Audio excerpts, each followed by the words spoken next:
येतोय. Good evening म्हटलं मी सगळ्यांना.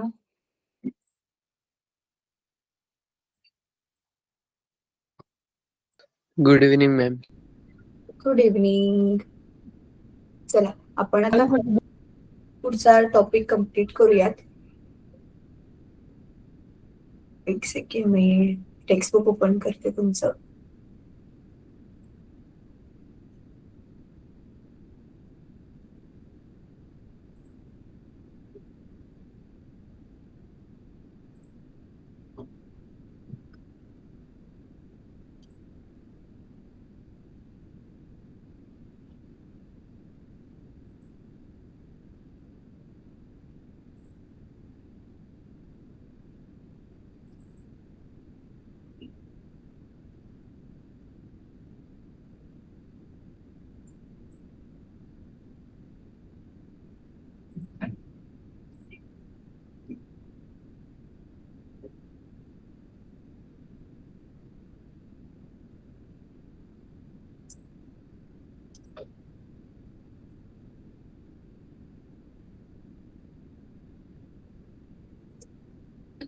टेक्स्टबुक दिसते? दिसतंय मॅम. ठीक आहे. हा धडा झाल्यावर आपले साऊंड, ऑप्टिक्स, इलेक्ट्रोस्टॅटिक्स हे सगळे राहिलेले जे धडे आहेत ना ते खूप इंटरेस्टिंग असतील. हे वाला जो पार्ट आहे ना मोस्टली मेकॅनिक्स मध्ये येतो आणि तो थोडासा सुरुवातीला आपल्याला बोरिंग वाटू शकतो. पण ह्याच्या नंतरचे जे चॅप्टर्स आहेत ते सगळे इंटरेस्टिंग आहेत आणि मे बी थोडेसे फास्ट पण मग आपण जाऊ शकू, कारण तुम्हाला ते आधी चांगले समजलेले असतील.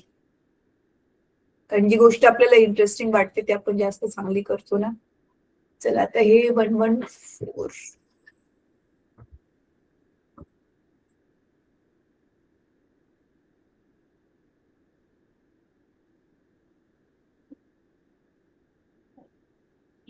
काल आपण हे केलेलं चेंज इन स्टेट, हे पण समजून घेतलेले कर्व्स. लेटेंट हीट आपण स्टार्ट केलेलं, राईट? आणि हे पण मी तुम्हाला स्वतः वाचायला सांगितलेलं, हे एक्सप्लेन केलेलं मी काल. हा वेगळ्या सबस्टन्सच्या लेटेंट हीट. आज आपण लेटेंट हीट वर एखादं गणित सोडवूया आणि मग काल हीट ट्रान्सफर मधलं पण कंडक्शन, कन्व्हेक्शन थोडस एक्सप्लेन केलेलं मी तुम्हाला, राईट? आज त्याच्यामधले आपल्याला फक्त काय बघायचे, कोएफिशियंट्स बघायचे, हे थर्मल रेजिस्टन्स वगैरे.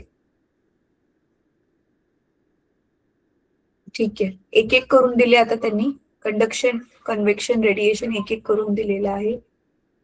त्याच्यानंतर ना मग आपला चॅप्टर संपेल. म्हणजे अजून 2-3 तरी चॅप्टर्सला, म्हणजे 3 पिरियड तर लागणारच आहेत. चला आपण आज काय करूयात, आधी हे वाला क्वेश्चन बघूयात.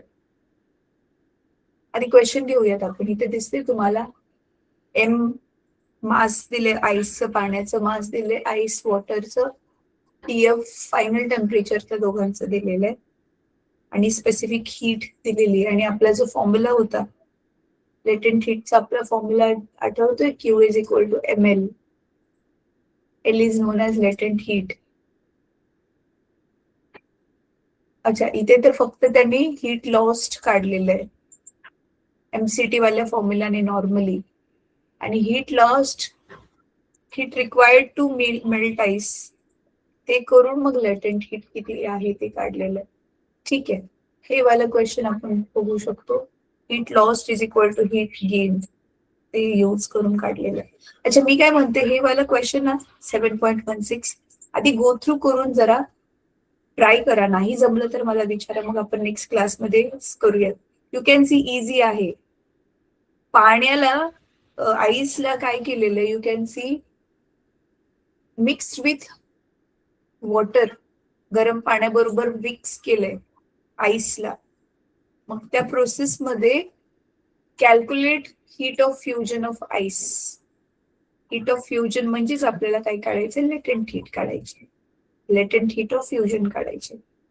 मग तीच इथे काढलेली बघा, LF, latent heat of fusion. So go through it. नाही समजलं तर मला विचारा. चला आज आपण कंडक्शन. सो कंडक्शन जे आहे ते सॉलिड्स मध्ये होतं. ती कॅन्डल वाला जी काल डायग्राम पण दाखवलेली मी तुम्हाला. आता ही थर्मल कंडक्टिव्हिटी काय असते मुलांना, हे बघा, हे बाय हॅर्ट करायचंय.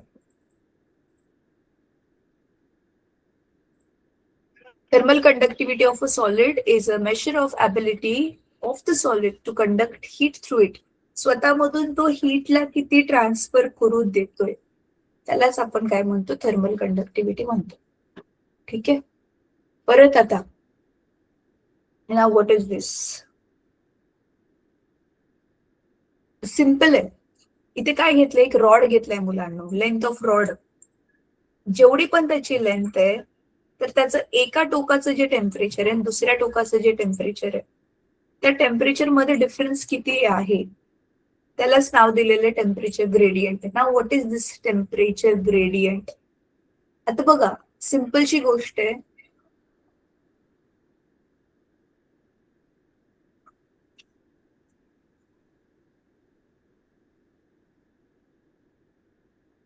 मी तुम्हाला एक्झाम्पल घेऊन एक्सप्लेन करते what is this temperature gradient. मी नावं घेते आणि म्यूट करून मला मुलांना फक्त येस मॅम म्हणा. प्रथमेश,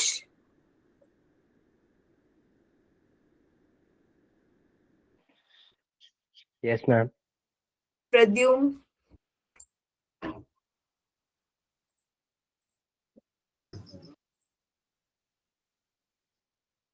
प्रद्युम देशमुख,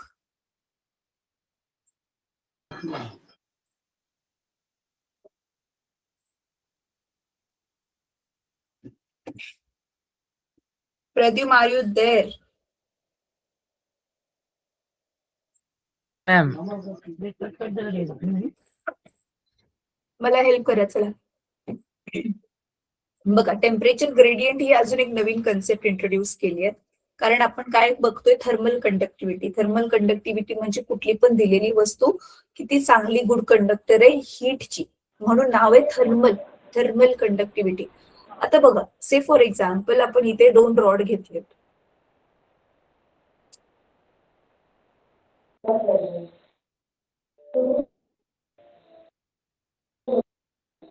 एक मिनिट हा.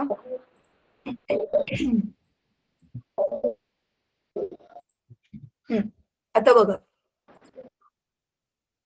सपोज हे आपलं भांड आहे, ह्याच्यामध्ये काहीतरी जेवण शिजते, डाळ शिजते सपोज, आणि हे ते सेम दुसरं वालं भांड आहे, ह्याच्यामध्ये पण सिमिलर डाळ शिजते. समजा मानून चला दोघांचं टेम्परेचर सेम आहे. आता इथे आतमध्ये तुम्ही ठेवलाय एक चांदीचा चमचा, ठीक आहे, आणि इथे आतमध्ये ठेवलाय तुम्ही, हल्ली माहितीये ना लाकडाचे पण स्पून्स येतात, लाकडाचा चमचा. मग आता दोघांची समजा लेंथ सेम आहे, तर दोघांची पण लेंथ किती घेतली आपण, एक्स.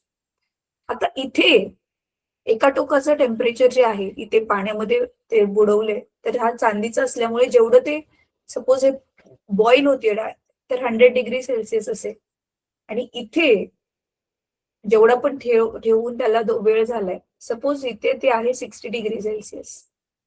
आता इथे लाकडामध्ये किती असणार, आता लाकूड ह्याच्यामध्ये जरी बुडवलं तरी ते बरंच गरम होईल, पण ते 100 पर्यंत कधीच नाही जाणार, राईट.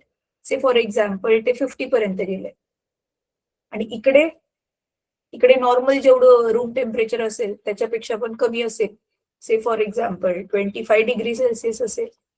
मग आता काढा ह्या दोघांचं टेम्परेचर ग्रेडियंट. दोघांची लेंथ एक्सच आहे, एक्स. मग सपोज आपण घेऊया 1 मीटर घेऊयात, नाही 1 मीटर खूप जास्त होईल, एवढा मोठा चमचा नसतो. आपण किती घेऊयात, 15 सेंटीमीटर घेऊयात, एका स्केल एवढा आपला छोट्या, किंवा 30 स्केल घेऊ, 30 सेंटीमीटर घेऊ, मोठी वाली स्केल. चला, आता मला टेम्परेचर ग्रेडियंटला टी जी नाव देऊयात. दोघांसाठी कॅल्क्युलेट करून सांगा. आपला फॉर्म्युला काय होता, इथे दिसते तुम्हाला टेक्स्टबुक मध्ये, तोच फॉर्म्युला इथे वापरायचा आहे.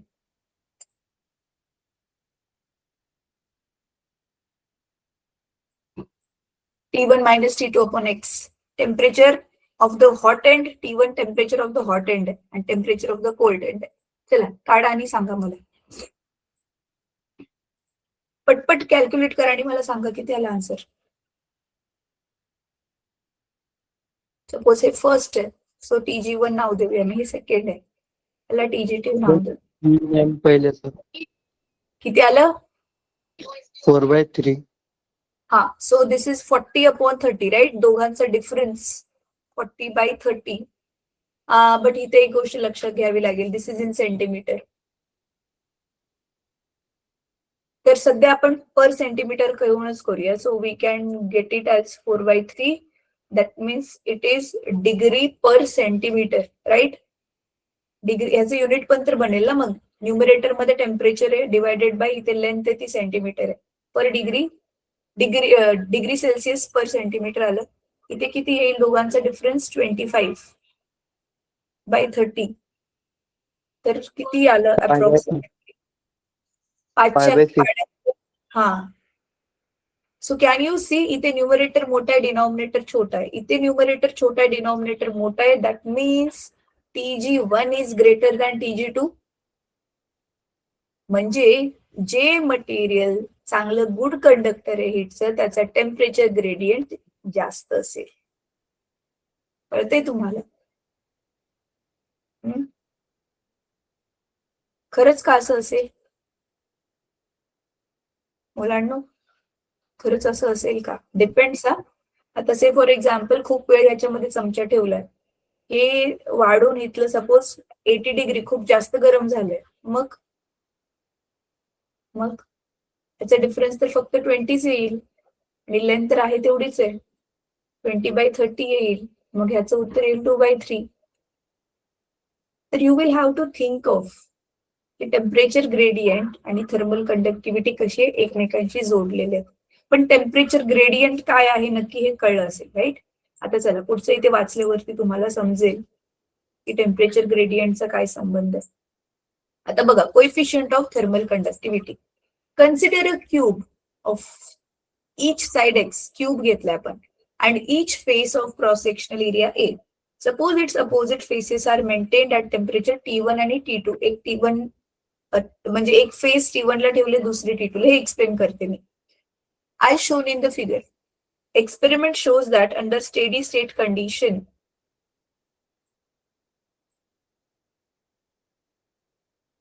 दिसतोय हा क्यूब, ह्याचं टेम्परेचर T1 आहे आणि इथे T2 आहे. आता स्टेडी स्टेट कंडिशन म्हणजे दोघांची हीट एक्सचेंज करून झाली आहे, एक स्टेडी लेवल आलेली आहे. बराच वेळ आपण त्यांना कॉन्टॅक्ट मध्ये ठेवून झाल्यावरती. Quantity of heat that flows from hot face to cold face is directly proportional to area. आणि ती दोघांचा डिफरन्स किती त्याच्यावरती पण डिपेंड असते, किती फास्ट हीट किती फ्लो होते, ती वेळेवर पण डिपेंड असते. आणि inversely proportional to x. Now what is this x? X काय घेतलेलं? हा, त्याची साईडची लेंथ घेतलेली. ऑफकोर्स ना, जेवढी साईड कमी तेवढी फास्ट हीट फ्लो होईल, जेवढी साईड लांब असेल वेळ लागेल ना त्याला जायला, म्हणून it is inversely proportional to x. So combining the above 4 factors we get एरियाला डायरेक्टली प्रपोर्शनल आहे, टेम्परेचर डिफरन्सला डायरेक्टली प्रपोर्शनल आहे, टाइमला पण डायरेक्टली प्रपोर्शनल आहे, आणि खाली एक्स आणि प्रपोर्शनॅलिटीचं साइन. मग आपण काय घेणार? ऑब्व्हियसली प्रपोर्शनॅलिटीचं साइन काढून टाकून घेणार, एक इक्वल टू साइन, आणि इथे येणार हा K, constant of proportionality. So where K is the constant of proportionality and it is called coefficient of thermal conductivity, and its value depends upon nature of the material. तर समजा बरोबर 1 मीटरचाच आपण area घेतलाय, टेम्परेचरचं जे डिफरन्स आहे तो पण एकच आहे, 1 डिग्री सेल्सिअस किंवा 1 केल्विन आहे. टाइम पण 1 सेकंदच घेतलाय, आणि रॉडची जी लेंथ आहे ती पण 1 मीटर घेतली. तर ह्या सगळ्या केसेसमध्ये आपला क्यू आणि के सेम होऊन जातात. सो मग ह्याची डेफिनेशन काय बनेल? The coefficient of thermal conductivity of a material is defined as quantity of heat flows in 1 second between opposite faces of a cube of side 1 meter, the faces being kept at temperature difference of 1 degree. सगळं 1 असताना जेवढी heat आहे तेवढंच हे coefficient of thermal कंडक्टिव्हिटीची value येते. So we get this formula for K. म्हणजे काय केले, केला इकडेच ठेवलं आणि बाकी सगळ्याला काय केलं, लेफ्ट हँड साइडला पाठवून साइड एक्सचेंज केल्या. सो सेम फॉर्म्युलावरून के चा फॉर्म्युला मग काय बनेल, QX upon A in the bracket T1 minus T2 into small t. ठीक आहे. So this is how we get thermal coefficient of thermal conductivity of solid साठी. ठीक आहे. आणि मग इथे काय केलेलं आहे त्यांनी, Q अपॉन टी, फक्त इकडे साईडला जो टी होता तो इकडे खाली टाकलेला आहे. and the quantity Q by T is denoted by Pcon. आता what is this Pcon? Is the time rate of heat flow, rate किती वेळात किती हीट फ्लो होते, टी ने डिवाइड केलं मिळेल ना आपल्याला. रेट शब्द जेव्हा पण येतो, यू रिमेंबर 9वी पासून तुम्ही शिकताय, रेट शब्द येतो त्यावेळी म्हणजे वेळेशी आपण तुलना करतोय, म्हणजे किती वेळेमध्ये किती हीट फ्लो होते. त्याला त्यांनी नाव दिलेले पी ऑफ कंडक्टिव्हिटी. आता व्हॉट इज दिस, SI पुढे वाचूया. Heat flow per second from hotter phase to colder phase. आता इथे काय केलंय यांनी, using calculus for very small transfer of heat in very small interval of time. You remember आपण काय करतो, डेरिव्हेटिव्ह घेतो. मग के कॉन्स्टंट आहे, एरिया कॉन्स्टंट आहे फॉर दॅट पर्टिक्युलर दिलेली जी वस्तू आहे त्याच्यासाठी, क्यूब साठी. आणि चेंज इन टेम्परेचरला मग आपण डीटी म्हणणार, आणि जो त्याचा छोटासा एरिया आहे त्याला आपण काय म्हणणार, इथे डीएक्स म्हणणार. म्हणून इथे where dt by dx is the temperature gradient. आताच मग अशी आपण बघितलेलं ना, टेम्परेचरचा डिफरन्स डिवायडेड बाय किती लेंथ आहे. मग हे चाललं ना, टेम्परेचरचा डिफरन्स डिवायडेड बाय किती लेंथ आहे. So dt by ds is the dt by dx is the temperature gradient. So can you see, temperature gradient जे आता आपण इथे शिकलो त्याचा कोएफिशियंट ऑफ थर्मल कंडक्टिव्हिटीशी सुद्धा संबंध आपण काढलेला आहे. जे मी मगाशी म्हटले की चला आता बघूया काय संबंध आहे दोघांमध्ये. ठीक आहे. आता मग एरिया जर आपला 1 झाला आणि के आपली तर कॉन्स्टंटच आहे, तर इफ एरिया इज 1 मग डीटी बाय डीएक्स पण 1 असेल, देन आपला डीक्यू बाय डीटी के बनून जातो न्यूमरिकली, म्हणजे किमतीच्या स्वरूपामध्ये. म्हणजे के काय बनला आपला, coefficient of thermal conductivity is basically rate of heat transfer. किती वेळेत किती हीट ट्रान्सफर होते. Hence coefficient of thermal conductivity of a material may also be defined as, दुसरी डेफिनेशन, पहिली तर इथे बघितली आपण ही वाली इकडची, आणि इथे दुसरी आता काय आहे, rate of flow of heat per unit area per unit temperature gradient when the heat flows is at right angles to the faces of the thin parallel sided slab. म्हणजे फेसेस अशा उभ्या आहेत आणि त्यांना परपेंडिक्युलर अशा आडव्या दिशेने heat flow होते. ठीक आहे, कळलंय. आता हे जे आपण शिकलो ह्याच्यावरती मग आपल्याला काय येऊ शकतात, एक्झाम मध्ये न्यूमेरिकल सॉल्व्ह करायला येऊ शकतात. चला आता जे आपण शिकलो त्याचे मी पटकन इथे रिव्हिजन करवते. मुलांनो, मी आता जे करवणार आहे ना तुम्हाला हे, त्याच्यावरती क्वेश्चन्स विचारणार लगेचच. इझी मेथडने सांगते, त्याच्यामुळे लगेच क्वेश्चन्स विचारेल की तुम्हाला किती समजलंय किंवा तुम्ही खरंच किती लक्ष देऊन ऐकताय. काही जण ऐकतात मला माहिती आहे, बट काही जणांचं मला माहिती नाहीये. So I want to check. So सगळ्यात आधी तर गेल्या क्लासमध्ये आपण बघितलेलं की हा समजा आपला एक रॉड आहे, त्या रॉड वरती असं 3 ठिकाणी असं आपण सपोज मेन चिटकावून ठेवलंय ABC, आणि इथून आपण काय करतोय, कॅन्डलने त्याला गरम करतो. तर मग आपण बघतो की आधी हिकडचं मेन वितळून पडेल, मग हे right, number 1, number 2, number 3. So basically solids मध्ये काय होतं, जे ऍटम्स आहेत एकमेकांशी चिटकलेले असतात, पण हे ऍटम्स कॉन्स्टंटली व्हायब्रेट करतात. मग हा पहिला ऍटम काय करतो, गरम होतो, हीट ऍब्झॉर्ब करतो, दुसऱ्या ऍटमला हीट ट्रान्सफर करतो, दुसरा गरम होतो, तिसऱ्याला करतो. असं करत करत, जसं मी लास्ट टाइम पण सांगितलेलं, पासिंग द पार्सल सारखी हीट ट्रान्सफर होत इथपर्यंत शेवटी पोहोचते. आणि ह्या प्रोसेसमध्ये ऍटम्स स्वतःहून त्यांची जागा अजिबात सोडत नाहीयेत, फक्त स्वतःच्या जागावरती ते व्हायब्रेट करतात ते सॉलिड्स मध्ये. This process is called conduction. काय म्हणतात? This process of heat transfer is called conduction. It happens in solids. And for conduction, today we have seen two different things. First one is, what is thermal conductivity? Thermal conductivity म्हणजे काय? Heat वाहून घेऊन जाण्याची क्षमता. आणि त्याच्यामध्ये आपण एक अजून वस्तू बघितली, that is temperature gradient. And second thing we learned, coefficient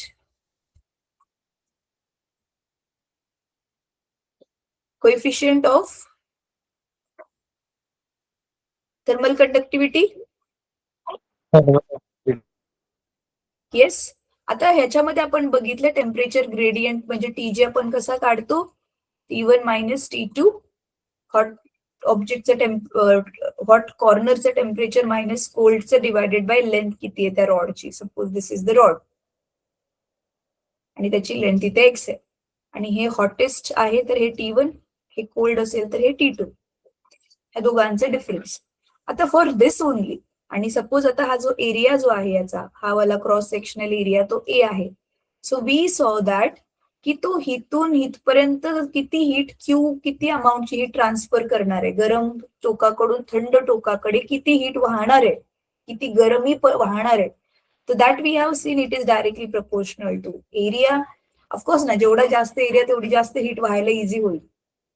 it is also directly proportional to difference in temperature. जेवढं जास्त डिफरन्स तेवढी जास्त, नाही का, एकदम गरम चहा लवकर लवकर थंड होतो. हे तुम्ही प्रयोगशाळेमध्ये करून बघणार आहात. पण जो थोड्याशाच बाहेरच्या टेम्परेचरपेक्षा थोडासाच गरम चहा आहे ना, तो थंड व्हायला पण जरा वेळ लागतो मग, म्हणजे नॉर्मल टेम्परेचरला यायला. म्हणजे गरम गरम वस्तू लवकर लवकर थंड होते, पण थोडीशीच गरम वस्तू परत त्या नॉर्मल टेम्परेचर यायला जास्त वेळ लावते. So directly proportional to difference in temperature. It is directly proportional to time. Obviously तुम्ही जेवढा जास्त त्याला वेळ देचाल तेवढ्या जास्त वेळापर्यंत ही ट्रान्सफरच होत राहणार. अजून आपण काय बघितलं, it is inversely proportional to length. आणि मग ह्या सगळ्यांना आपण कंबाईन करून what we got, A T1 minus T2 into T upon X. आणि मग हे प्रपोर्शनॅलिटी साइन काढून व्हॉट वी केप्ट, प्रपोर्शनॅलिटीचं साइन काढून मग आपण इथे ठेवलं इक्वल टू साइन, आणि this K we took it as coefficient of thermal conductivity. ठीक आहे. येस. आणि मग ह्यालाच डेरिव्हेटिव्हच्या फॉर्म मध्ये आपण ज्यावेळी लिहिलं, कसं केलं, ह्याला क्यू अपॉन टी घेतलं ना, इकडे टीला फक्त इकडे घालवलं आणि मग इकडे काय उरलं आपल्याकडे, ए. के ए टेम्परेचर डिफरन्सला आपण तसं डेल्टा टी म्हणू शकतो, पण सध्या मी असंच लिहिते T1 minus T2 upon x. आणि मग आपण बघितलं ह्याचं स्मॉल हीट ट्रान्सफर होत असेल थोड्याशा वेळामध्ये, आणि हे तर दोघं कॉन्स्टंटच आहेत. एरिया आपण 1 घेतलेला म्हणून नुसतं याला के ठेवलं आणि इथे आपण लिहिलं dt बाय dx. आणि मग हे जर 1 झालं तर मग आपल्याला नवीन डेफिनेशन काय मिळाली कोएफिशियंट ऑफ थर्मल कंडक्टिव्हिटीची, rate of heat transfer in 1 unit area. ठीक आहे. तर ह्या सगळ्या गोष्टी आपण बघितल्या. तर आता आपल्याला मोस्टली ह्या फॉर्म्युलावरती क्वेश्चन्स विचारले जाऊ शकतात. आणि दुसरं, ह्याच्यावर एखाद्या मार्काचा प्रश्न येऊ शकतो, टेम्परेचर ग्रेडियंट कसं काढ चालते. आता चला टेक्स्टबुक मध्ये दिलंय का गणित की डायरेक्ट पुढचा टॉपिक दिलाय तो बघूयात. अच्छा, आता सॉलिड साठीच मुलांनो अजून एक गोष्ट खूप इंटरेस्टिंग आहे, थर्मल रेझिस्टन्स. हा, हे बघा, हे 7.17 पण ट्राय करा. आता आपण जे डिस्कस केलं त्याच्यावरच हे गणित आहे. थर्मल रेझिस्टन्स आणि applications of thermal conductivity. Applications मुलांना तुम्ही स्वतःहून वाचायचं आहे. मी पुढच्या क्लासमध्ये विचारेल आणि 7.18 पण ट्राय करा. सो 7.17, 7.18 आणि 7.16 ट्राय करा. Now let us talk about this thermal resistance. आता थर्मल रेझिस्टन्स वर जाण्याच्या आधी थांबा, मी स्टॉप शेअर करते. मला तुम्हाला काही क्वेश्चन्स विचारायचे आहेत. अच्छा, प्रथमेश अनम्यूट कर बेटा.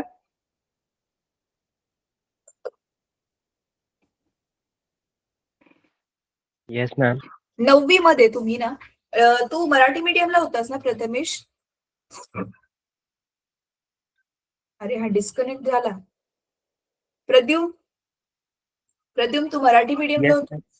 हा, तू मराठी मीडियमला होतास की इंग्लिश मीडियमला होता? मराठी मीडियमला. मराठी मीडियमला होतास. अच्छा, तर मला आता एक गोष्ट सांग. रोध म्हणून टॉपिक होता बघ, तुला आठवते? इलेक्ट्रिसिटीच्या विद्युत धारेच्या धड्यामध्ये रोध.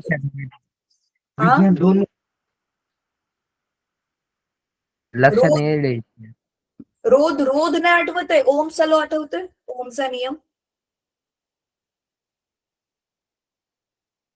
आता मुलांना, मी तुमचं 9वी 10वीचं सायन्स रिव्हिजन करत बसले तर आपलं सिलेबस कधी होणार? कोणाला आठवतंय रोध? प्रथमेश, रोध आठवतोय तुला? ओम्स लॉ मध्ये बघ, ओमचा नियम मध्ये 9वीला रोध होता, रोध. No teacher. ओम, तुला आठवतोय येस मॅम. रोध? मॅम रोध म्हणजे इंग्लिश मध्ये? रेझिस्टन्स. हा मॅम, आठवतोय. Parallel, series. हा, चला थोडस क्विकली 2 मिनिटात रिव्हिजन करून देते रोधाची, आणि what is this thermal resistance मग मी तुम्हाला एक्सप्लेन करते. रेझिस्टन्स म्हणजे मुलांनो सिंपल. रेझिस्टन्स म्हणजे अडवणं, रेझिस्ट करणं. आता रेझिस्ट करणं म्हणजे, आता से फॉर एक्झाम्पल, लहान असताना तुम्ही असं करत असाल किंवा काही काही जण आता पण असं करत असतील. जसं आता माझ्याकडे मुलं येतात शिकायला, मी म्हंटल ना की बेटा एक हाईवाला चॅप्टर बाहेर करून दे, मग नाही होणार एवढं. तर हे जे आपण ना हे दाखवतो ना, काय म्हणतात त्याला, नकार दाखवतो, त्यालाच रोध म्हणतात. म्हणजे कुठली पण जी गोष्ट आहे, कुठला पण चेंज आहे, ते करण्यासाठी अपोजिशन करणं. तर सिंपल थर्मल रेझिस्टन्स मग काय असेल? तुमच्याकडे एक वस्तू आहे, तिच्यामधून तुम्हाला हीट घालवायची, पण ती वस्तू रेझिस्ट करते, मग काय करत असेल सांगा बरं आता कॉमन सेन्स लावून. हीट अडवून धरत असेल. Yes, very good. काही काही वस्तू हीट चांगली व्यवस्थित पास करू देतात, काही काही वस्तू हीट पास करू देत नाहीत. तर इलेक्ट्रिसिटीमध्ये, इलेक्ट्रिसिटीसाठी रेझिस्टन्स तुम्ही ऑलरेडी 9वी मध्ये शिकलाय, की वस्तू तिच्या स्वतःमधून इलेक्ट्रिसिटीला जाऊ नाही देत किंवा खूप कमी जाऊ देते. तसंच इथे काही काही वस्तू स्वतःमधून हीट लवकर जाऊ देत नाहीत किंवा जाऊच देत नाहीत. सांगा बरं अशा कुठल्या कुठल्या वस्तू आहेत, नावं द्या त्यांची.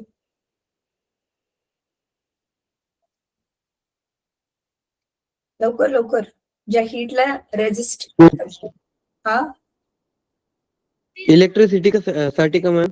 नाही रे, हीट साठी. आपण थर्मल बद्दल बोलतोय ना. Thermos bottle. अच्छा, हा, थर्मस मध्ये हीट पकडून ठेवली जाते, तो बाहेर नाही जाऊ देत. ठीक आहे, मग थर्मस कुठल्या मटेरियलचं बनलंय जे हीट बाहेर नाही जाऊ शकत त्याच्यातून? सिंपल आहे रे, कुठल्या वस्तूमधून हीट जात नाही?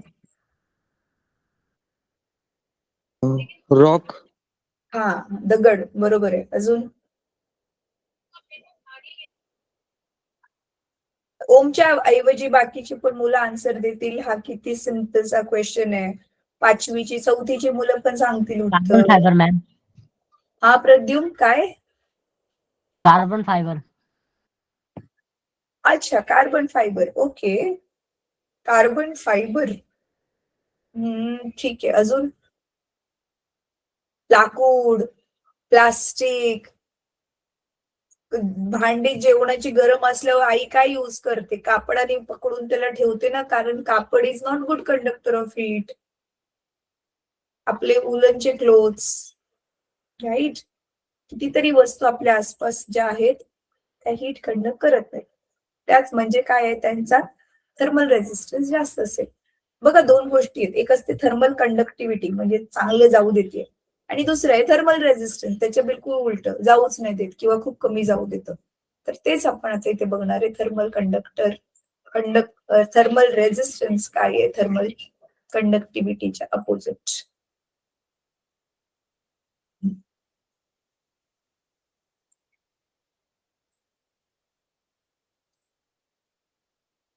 बघा, थर्मल रेझिस्टन्स, कंडक्शन रेट आपण याला जे पी कंडक्ट म्हटलेलं, is the amount of energy transfer per unit time. बरोबर आहे. किती हीट एनर्जी ट्रान्सफर होते दिलेल्या वेळात, हेच आपण आता जे बघितलेलं d q by d t, आणि ह्यालाच नाव दिलेलं ना क्यू बाय टी ला. बघा, थर्मल कंडक्टन्स. बघा, so conduction rate P conduct is the amount of energy transfer per unit time through a slab of area A and thickness X. Two sides of the slab being temperatures T1 and T2, where T1 is greater than T2 and is given by, मगाचाच formula परत लिहिला इथे. ठीक आहे. Q by T च्या ऐवजी आता Q by T ला नाव दिले पी कंडक्ट, आणि बाकी सगळ्या गोष्टी सेम टू सेम ज्या मगाशी आपण बघितल्या. As discussed earlier, K depends on the material of the slab. Of course, कसलं मटेरियलचं बनलंय, प्लास्टिकचं बनलंय, कॉपरचं बनलंय, गोल्डचं बनलंय, कशाचं बनलंय. A material that is readily transfers heat, लगेच रेडीच आहे तो ट्रान्सफर करायला, म्हणून readily transfers heat energy by conduction is good thermal conductor and has high value of K ची value त्याची काय असेल, हाय असेल. ठीक आहे. आता इथे बघा आपल्याला टेबल दिलेला आहे, कोइफिशियंट्स दिलेले आहेत. Can you see this table? आता मी ह्या टेबलावरून काही क्वेश्चन्स विचारते. Look at the values. किती जूल एनर्जी ट्रान्सफर करतोय, किती सेकंड्स मध्ये, किती मीटर लेंथ मधून, आणि किती टेम्परेचरचा फरक मिळतोय आपल्याला, म्हणजे केच किमती दिलेल्या आहेत. So look at these values and let me know the best thermal conductor from this table. Tell me, which is the best heat conductor, thermal conductor?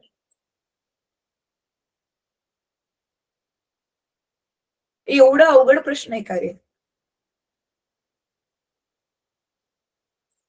They have not mentioned about gold. Can you see? Silver 406, copper 385, aluminium 205, steel 50.2. हा, आता मला तुम्हाला एक प्रश्न विचारायचा आहे मुलांना.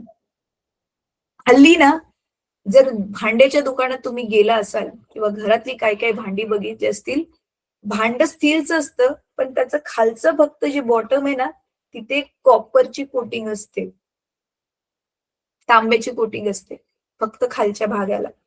का बरं?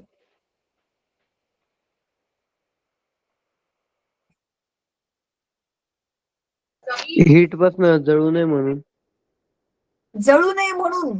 अरे पण ही कॉपर तर जास्त चांगलं हीट कंडक्ट करते ना.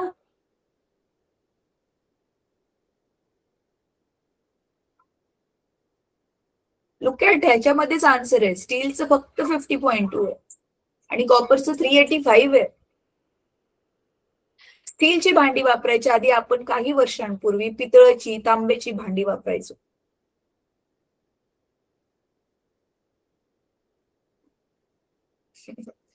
मुलांनो, एवढं अवघड आहे का रे?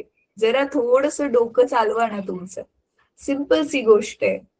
आधी आपण तांब्याची, पितळची भांडी वापरायचो कारण ती आपण अफोर्ड करू शकायचो. त्यावेळी तेवढी आपली ऐपत होती की ती भांडी खरेदी. आता बघा नुसतं ते मंदिरासाठी आपण कॉपरचा थोडासा चंबू घेतला तरी पण किती महाग पडतो. तर ती भांडी आता हल्ली परवडत नाहीत म्हणून मग हे स्टील आलं मार्केटमध्ये. पण मग स्टील गरम व्हायला वेळ लागतं कॉपरच्या तुलनेत. मग तुमचा गॅस जास्त वाया जाईल ना. म्हणून मग त्या स्टीलच्या भांड्याला खालून कॉपरची कोटिंग केली जाते. कळलं? Yes, Yes, ma'am. ma'am. Kalyani, मी काय म्हंटली बेटा रिपीट कर.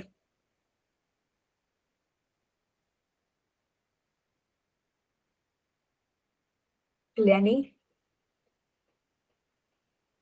तुषार रिपीट कर बेटा. हे लोक ऐकतात आहेत की काय करतात काय माहिती. बरं चला, एनी हाव.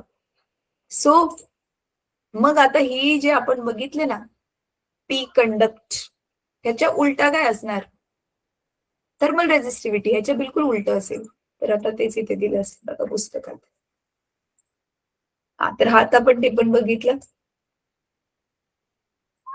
बघा, हे आता तुम्ही स्वतःहून वाचायचं आहे. In western countries where the temperature falls below 0°C in winter season, insulating the house from the surrounding is very important. पूर्ण घरालाच बाहेरून इन्सुलेट करतात मुलांना, जेणेकरून आतमध्ये ना थंडी नको यायला. नाहीतर घरातल्या आतल्या सगळ्या वस्तू 0°ला काय होतील विचार करा. In our country, if we wish to carry cold drinks with us for picnic or wish to bring ice cream from shop to our house, we need to keep them in containers, right? Thermocol मध्ये वगैरे नाही का व्यवस्थित त्याला pack करून आणायला लागते, नाही तर ती पूर्ण मग मिल्कशेक बनतो आईस्क्रीम वितळून, है ना. Hence the concept of thermal resistance similar to electrical resistance is introduced. हे ऑलरेडी आपण डिस्कस केलं. आता मग काय आहे थर्मल रेजिस्टन्स? काय? The opposition of a body to flow of heat through it is called thermal resistance. Body opposition करते, ती हीट नाही फ्लो होऊ देत.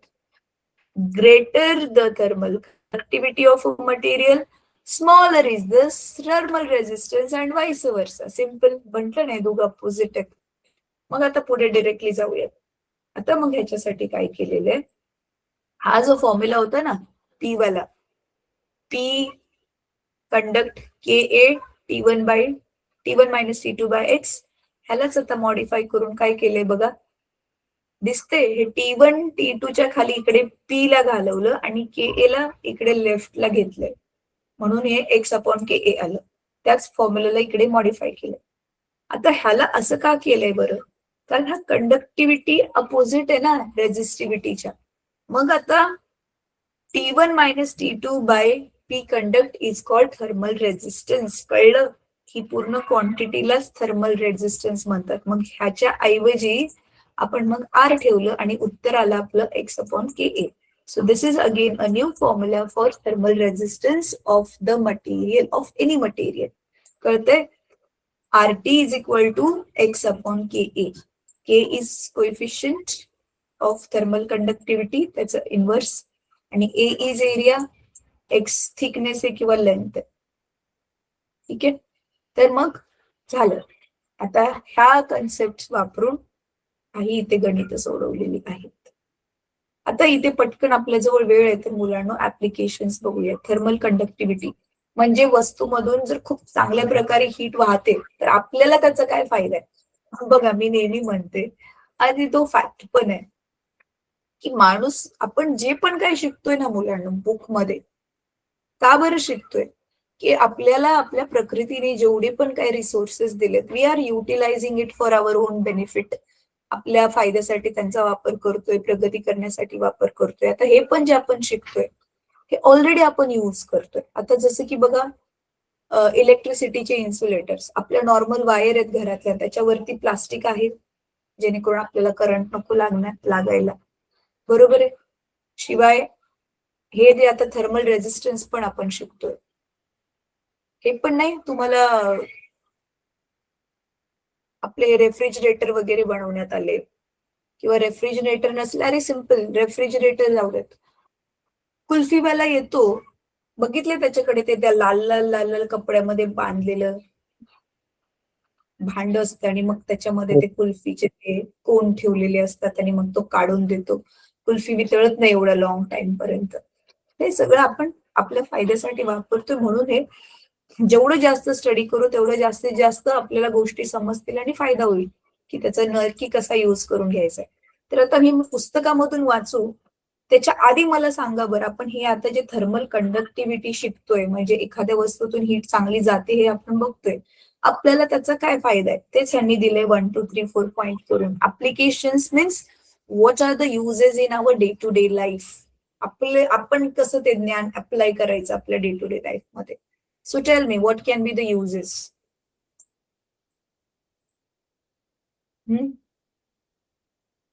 सिम्पल. सगळ्यात माणसाचं पहिलं पोट भरणे इम्पॉर्टंट आहे. वस्तू जेवढी जास्त थर्मल कंडक्टिव्हिटी चांगली असेल भांड्याची तेवढ्या लवकर जेवण चांगलं शिजेल ना, गॅस पण वाचेल. सी, आता हे मी न वाचता असंच गेस केलेलं, तेच आलं पहिले. Cooking utensils are made up of metals but are provided with handles of bad conductors. हँडल्सने आपल्याला पकडायचं असतं, मग तिथे बघा हल्ली प्लास्टिक असतं. बघितलंय तुम्ही घरातल्या काही काही भांड्यांना हँडल्स प्लास्टिकचे असतात जेणेकरून चटका नको लागायला. आधी आपली आई लोक काय करायचे, कपड्याने पकडायच्या, आता हँडल्सच प्लास्टिकचे येतात. परत thick walls are used in the construction of cold storage room. Cold storage म्हणजे जिथे थंड ठिकाणी वस्तू आपल्याला साठवून ठेवायच्या, तिकडच्या भिंती जाड बांधल्या जातात कारण भिंतीमधून हीट ट्रान्सफर होत नाही ना. Brick is a bad conductor of heat so that it reduces flow of heat from the surrounding to the rooms. बाहेरची गरमी आतमध्ये ती येऊ देत नाही आणि आतला थंडावा तसाच मेंटेन राहतो. अजून काय तिसरं अप्लिकेशन दिलंय इथे बघ.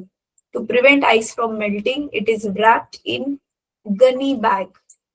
गनी बॅग जाड बॅग असते बघा. Gunny bag is a poor conductor of heat and reduces heat flow from outside to ice. बाहेरची हीट आतमध्ये येऊ नये. So these all are the applications and here we have completed our conduction. Solids मधून heat वाहते त्याच्याशी related सगळ्या गोष्टी आपण कव्हर करून झालेत. उद्याच्या क्लासमध्ये आपण हे बघू. उद्या आपला क्लास नाहीये, पुढच्याच आठवड्यात. कॉन्व्हेक्शन आणि रेडिएशन आपण थोडं फास्ट जाऊ मुलांना कारण छोटं छोटंच आहे. सॉलिड्स मध्ये जसं केलं तसं एवढं जास्त याच्यामध्ये डिटेल मध्ये नाहीये. यू कॅन सी आणि ट्राय करू की आपण मग अजून एका पिरियड मध्ये हा धडा संपू. I know this was very long chapter so अजून एकच पिरियड मध्ये we will finish this chapter. कळलं? आता तुमचा आजचा होमवर्क काय आहे, ही सगळीच्या सगळी गणित 7.9 7.16 to 19 पर्यंत प्लीज सॉल्व्ह करा. इझी आहे, तुम्हाला मजा येईल सोडवायला कारण सगळी सूत्र पण इझी आहेत. फक्त व्हॅल्यू काय दिले, डेटा लिहायचंय, टू फाइंड लिहायचंय, फॉर्म्युला लिहायचंय, सोल्युशन मध्ये फॉर्म्युला मध्ये आन्सर टाकून आन्सर काढायचं. That's it. हे सगळं आपण डिस्कस ऑलरेडी केलेलं आहे. ठीक आहे, कोणाला काय बोलायचंय, डाऊट आहे, विचारायचंय? अच्छा, मला खरं खरं सांगा, मला सगळ्यांकडून तशी जास्त अपेक्षा नाहीये, 1-2 मुलांकडनंच आहे. होमवर्क कोण कोण करून ग्रुपमध्ये टाकेल? ओम, तुझं उद्या प्रद्युम, तुमचं उद्याचं शेड्यूल काय आहे? उद्या कॉलेज असेल, किती वाजता घरी येचाल तुम्ही? 2 PM. कॉलेजला आणि क्लासला जातो मी, 12 पर्यंत घरी जातो. अरे मग बघा ना, 12 नंतर संध्याकाळपर्यंत किती वेळ आहे तुमच्याकडे? टाका ना तेवढी गणितं सोडवून मग ग्रुपमध्ये. प्रद्युम, तू किती वाजता येतोस घरी? 2 वाजता येतो? 2 PM 3 PM तक. हा चल, 3 वाजता जरी आला तर बघा आपला 7:30 ला क्लास असतो. 3-4 तास मध्ये भेटतात. ही सगळी बसून व्यवस्थित गणितं सोडवली ना, जास्तीत जास्त 40-45 मिनिट्स लागतील 4-5 गणितं सोडवायला. तर प्लीज गणितं सोडून ग्रुपमध्ये फोटो टाका. मी वेट करत असते तुमच्या फोटोचा आणि बघा जेव्हा जेव्हा तुम्ही टाकले मी एक थम्सअप का होईना देते ग्रुपमध्ये बघून. जेव्हा की मी खूप बिझी असते तरी पण मी थम्सअप देते तुमचा होमवर्क चेक करून. ठीक आहे? Okay ma'am. तर इथे आपण आजचा क्लास संपूयात. आता आपण पुढच्या आठवड्यामध्ये भेटू. हा, उद्या आणि परवा माझा 10वी मध्ये क्लास आहे, तुमच्या वर्गात नाहीये. चला, bye. Thank you so much. Good night. Good night ma'am.